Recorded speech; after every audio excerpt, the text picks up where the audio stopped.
You know, I had heard there was a new bill in Washington, in the Senate, that is upsetting a lot of people. The bill would give the president the power to shut off the internet. Al Gore is strongly opposed to it. Not because he invented the internet, because he did, but because he just signed up for Match.com.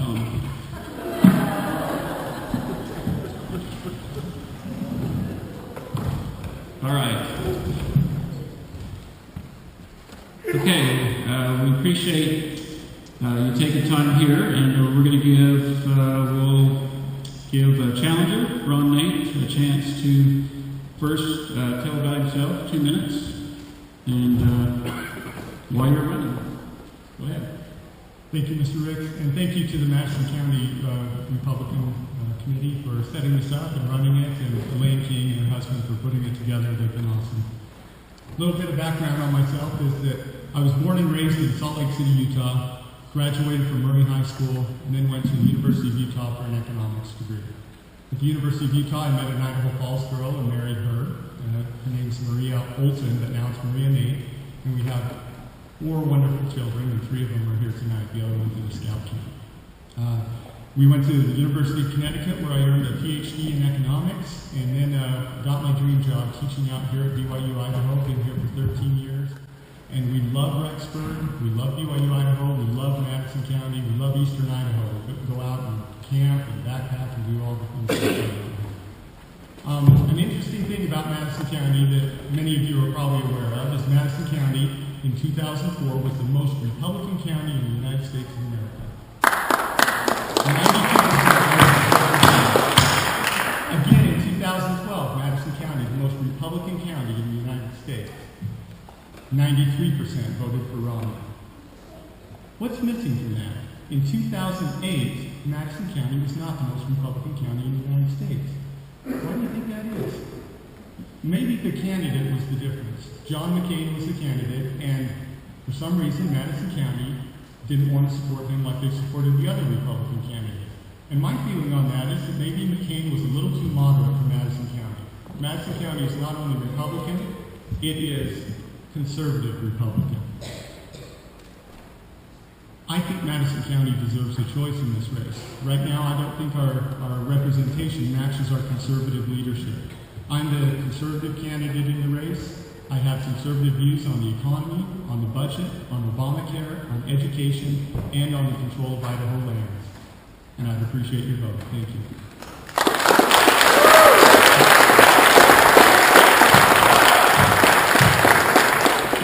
Thank you, Representative Hancey. Would you tell us a little bit about you and why you're running again? Well, thank you very much. First of all, we got Dan Roberts here taping everything so we can put it on his own Facebook after he edits it. Dan, do you want to stand up and introduce yourself to everybody? That's all right. Everybody knows me. They do, indeed. And I say that because I was at Bonneville County last week, and he did an edit and made his previous choice look very good and was rather unfair. But we'll let that go. I was chairman of Central Committee here a long time ago. I was on the Board of Directors of Idaho State Department of Park and Recreation for 12 years. I was with BLM Regional Advisory Councilor for 3 years, 1 year as chairman. I was on the Centennial Committee, thanks to Kimber Ricks, trying to raise money for the activities. I was one of the founding members of the Madison Education Foundation and raised quite a bunch of money for them. I was a Ford dealer for 20 years in this community. So when you talk about business and the real world, and I shouldn't say that, but people do say the real world, I'm familiar with the laws and regulations of what it takes to be in business.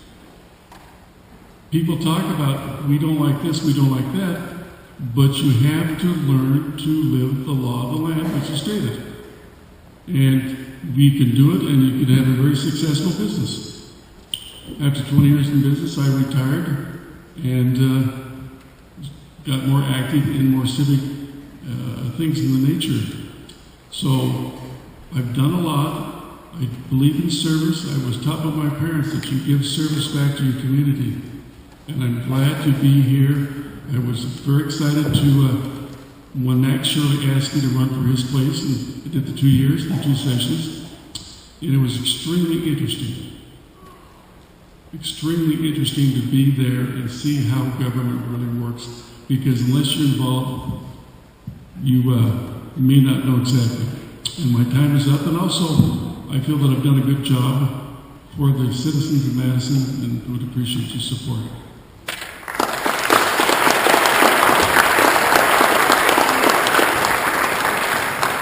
All right, thank you. Okay, Representative Hancey, what do you believe should be the main issue or issues in the Idaho 2015 legislative session? And maybe how you would vote on some of those. Well, everything relies on money, and it depends on what revenues we receive during the year as to what we can do. Unfortunately, money is the power that moves the wheels of any organization. The first 2 months of this year, we didn't do very well on our projection of revenue, but the state came in very strongly in March. We're now about 14% ahead of projection, which is good because the more money we have, the better the economy must be, and then we can do things. My number one priority is no secret. Education. I've been trying to raise money for education for the last 20 years. When my wife and I first got here, we founded the first PTA in Madison High School. It never had one. The PTA in the junior high school had gone defunct. We got that operating again. So education is all number one with me, and I will try to do what I can to support our education and reestablish it on a firmer basis. Thank you.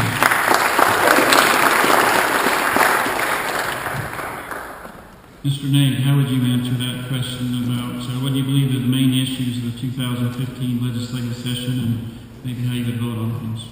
Thank you. It appears my mic doesn't want to stay standing up, so is that too much of a distraction? Is it going to work for you? Oh, okay.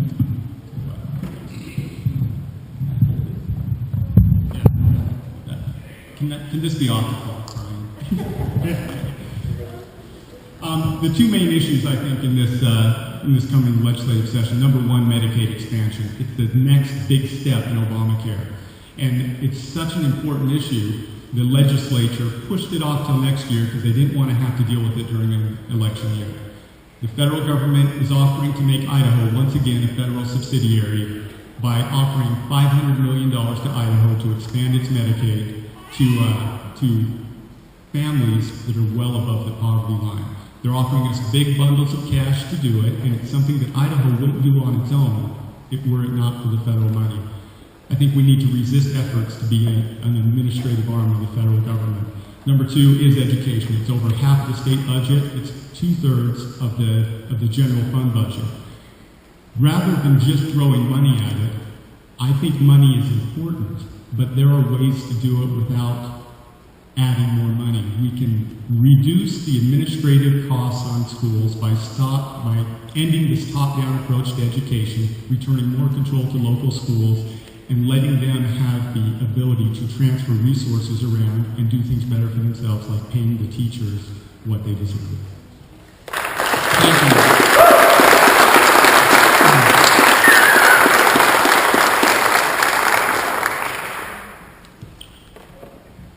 All right, Mr. Nate, knowing what we know now, if you were in the legislature, how would you vote if there was a bill to repeal the state health care exchange in 2015?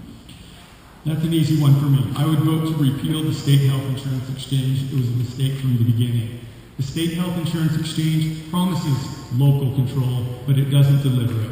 In August of 2013, we unveiled our state health insurance exchange. And you know what was unveiled? We unveiled colors, a logo, a name, and what the website would look like. Not the website, because right now the website is still on the federal platform. It is not a state health insurance exchange. It is one in name only.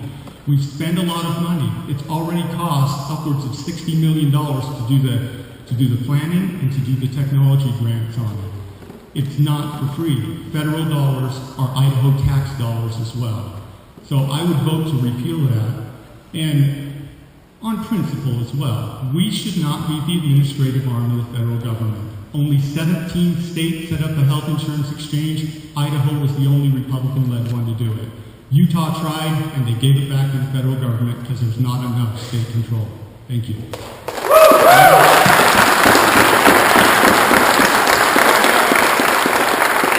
Thank you. Representative Hancey, how would you answer that? Well, I concur with Senator Brent Hill that the state health exchange is a much better program than running or living with the federal exchange. So many people talk about we've got to get rid of our federal controls, but when we have a chance to have a state exchange, they want to go back to a federal exchange. It doesn't make sense. We do have a program, yes, it's very expensive, which is one of the reasons so many states didn't want to form their own state exchange because it is expensive. Utah's had a state exchange for a long time, but when it came down to expand it to a full state, they didn't want to spend the money because it is expensive. We know that. It's not an easy task to do all the setup with the computerization. Come August or October, they hope to have their own system in place and everything will be up and will be separate from the federal exchange. We did get waivers from the federal exchange for this year. We got some grants. We also got some waivers of how we were going to run it compared to the federal exchange.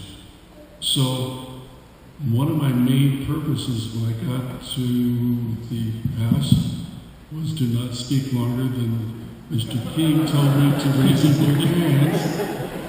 But yes, I do support the idea of state versus federal. Okay. Thank you.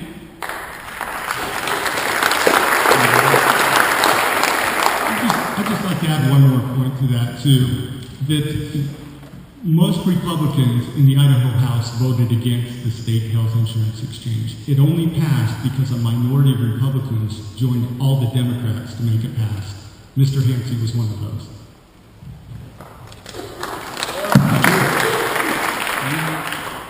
Thank you. All right. Representative Hancey, in 2013, an amendment was made to the health care exchange bill that added a religious liberty protection by including a provision that allowed employers to choose whether or not they wanted to include the morning after pill in their health care coverage. Would you tell us why you voted against that provision in the health care exchange bill? I'm not quite sure I heard all the questions, but you're talking about the morning after pill? Yes. Well, I believe that's just another form of abortion, and I would fight against it.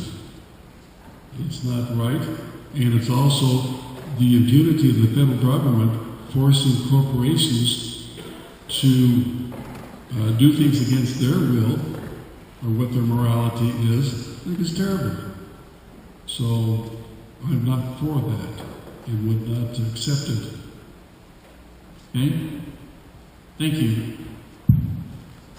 I think the question was why he voted against adding a protection in the health insurance exchange to protect employers that did not want to provide the morning after pill. He voted against that, and that's part of the reason why Idaho Chooses Life gives Mr. Hancey a 33% rating. By the way, I would have voted to add that protection if I were voting for the health insurance exchange at all. Okay.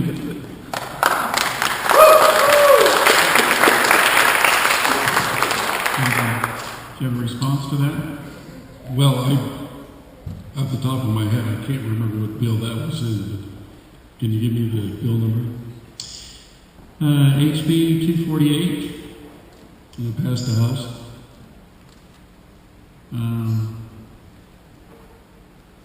Yes, it's the exchange shall respect the religious and conscience liberties of Idaho citizens, employers, churches, and religious organizations. No health benefit plan offered through the exchange shall require the purchase or provision of benefits which include sterilization, contraceptives, abortifacient, or drugs or devices which act as abortifacients, emergency contraception, and or surgical abortions. That's how it goes. It was a Senate bill. I think it's a House bill, HB. Look at this House bill. When was that go through Congress? When did that hit the floor of Congress? I'm not sure of the timeline. Anybody help me on that? Well, I can't answer your question right now because I was gone several days while my daughter was getting married. So I have to find out. We'll get back to you on that one. Okay, thank you. All right, let's move on to another question. Representative Hancey, do you believe we should have a tax on Idaho internet sales? Why or why not? Oh, yes, we need to have the internet comply with the brick and mortar people. As a businessman, I would be very upset to see somebody buy something online and not have to pay sales tax. It's unfair to the merchants here locally, and it's something we should do. It has been, Brett can answer this better than I can, it's been held up in the federal Congress and the state Congress. Supposedly can't move forward until the federal Congress does things. There's a consortium of states, I believe it's in Nebraska, that has some organization that's trying to collect the sales tax, but it should be collected. We should put all merchants on equal footing and go forward and collect that. Right now, it's a voluntary tax that you do when you do your state tax and see how much you bought online. It's not fair. It's not fair to merchants. And I've been a merchant here. And that's a problem we need to be fixed. Thank you.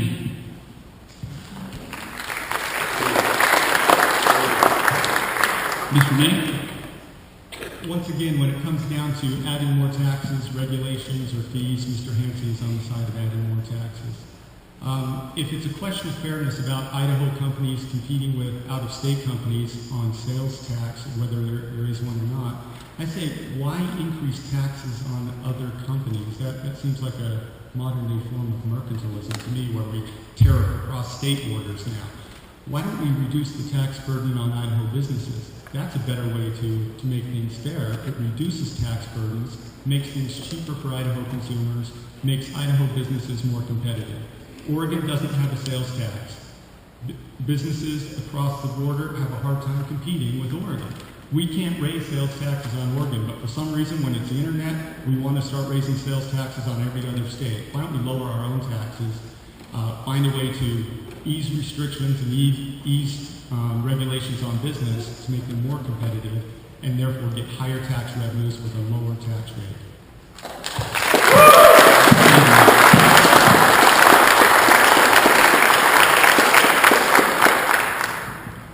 I'll rebuttal that. Merchants should be equally and fair. You shouldn't give a tax rate to one merchant where another one has to pay. That's wrong, and it should be a fairness decision. And if you say you're going to sit there and cut taxes and you're still going to spend money on education, provide for it, that's an interesting balancing act that I'd like to see happen. When even he says that about 60% of the total revenue goes to education. Where do you think that money comes from? If you're going to have better schools, you need the money to provide for it. And I do not believe that the people on the internet have a special right not to have to pay the income tax or the sales tax that states charge. And I will continue to fight that there is a fairness that the brick and mortar merchants in this state have equal footing with the internet. Thank you. Can I rebut that? There's a fundamental difference on issues here. There is a way to add fairness, and fairness is not by raising taxes on others. There's a way to lower taxes on our own. And there are ways in the state budget to provide enough funding for education. We're probably spending way too much on social programs. We're probably relying too much on the federal government to do a lot of things for us. We can ease regulations, we can lower taxes, and still do everything Idaho needs to have a top-notch education system.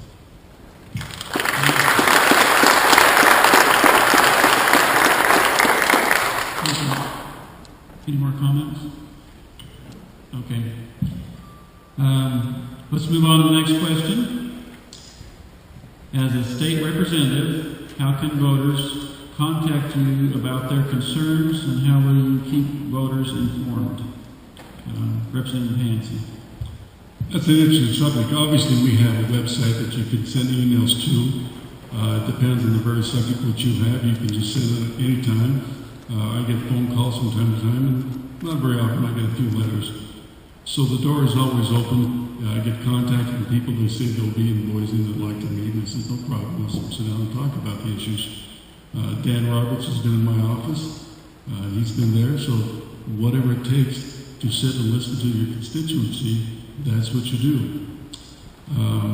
But the email probably is the easiest way for most people to talk, because they have a comment on a certain issue they want to talk, say what you want, and you listen to it. There's been some horse racing, drinking bills that have come forward, and people ask me to vote for them. I said, look, I'm from Madison County. I do not support those moral issues that you're trying to put forward. I think it's bad, and it's not correct.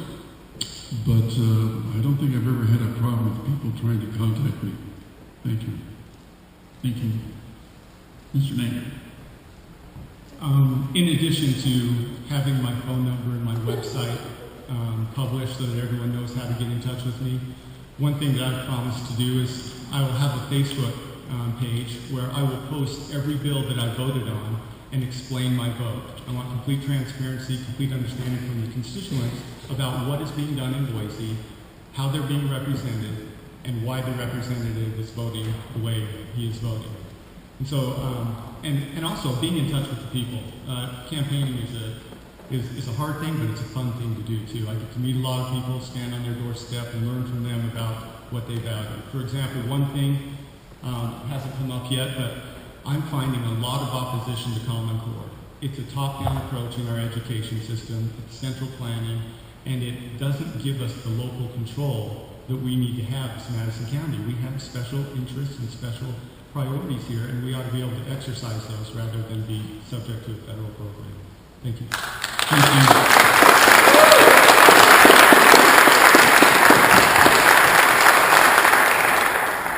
All right. That actually is all the questions we have for your group, but we do want to give you, and I think we forgot to do this with the other group, to give a 1-minute closing statement. We can let you do that at the end if you want to let me know. But let's have you give a 1-minute closing statement each. We'll start off with the challenger, Mr. Nate, and Representative Hancey.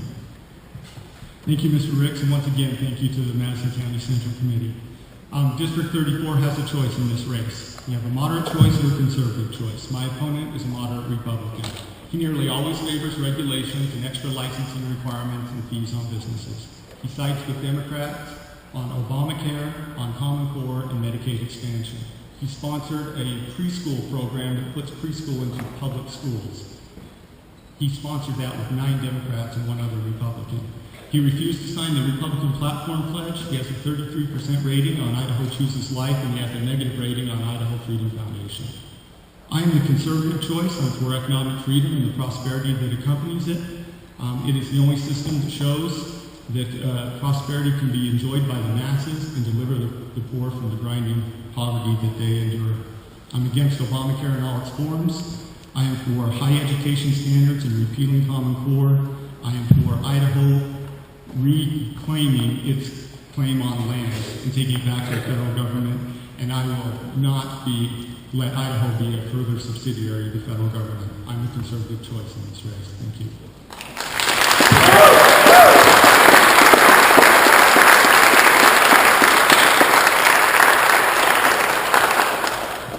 Well, thank you. Yes, I am a moderate Republican. I try to be a consensus builder, work with those people who have common ideas wherever they come from. If they're very strong for pro-education, wherever we can get more support for education, I want to work with that person. If you're more controlled about or more sensitive about ladies or who does what over the issues, that's not me. I want to do what's right for the children and grandchildren of the state, to support education, and I say that over and over again because that is my main issue. The Obamacare, it's the worst piece of legislation in the generation, maybe even longer. Nobody likes Obamacare. But we have to deal with what we can do and keep federal programs becoming more and stabilizing this state. That's why we have the state exchange. We can do what we can. As far as taxation, we have cut back on taxes. The personal property tax repeal up to $100,000 was huge. We have more ways to go, but we also got to be prepared for the future, and quite frankly, that costs money. If you think you can cut your taxes in half and have enough money over for education or for the other programs which we want, it's simply not true. It requires money. We need to do that, but we need the best job we can. But I'm not a member of the Freedom Foundation. Sounds nice. They're very much in control of what they want to do. Okay. Thank you. And I do not believe that the freedom they're expressing is true freedom. Thank you. Thank you. Thank you very much. Appreciate your comments on that and responses. You're off the hot seat now.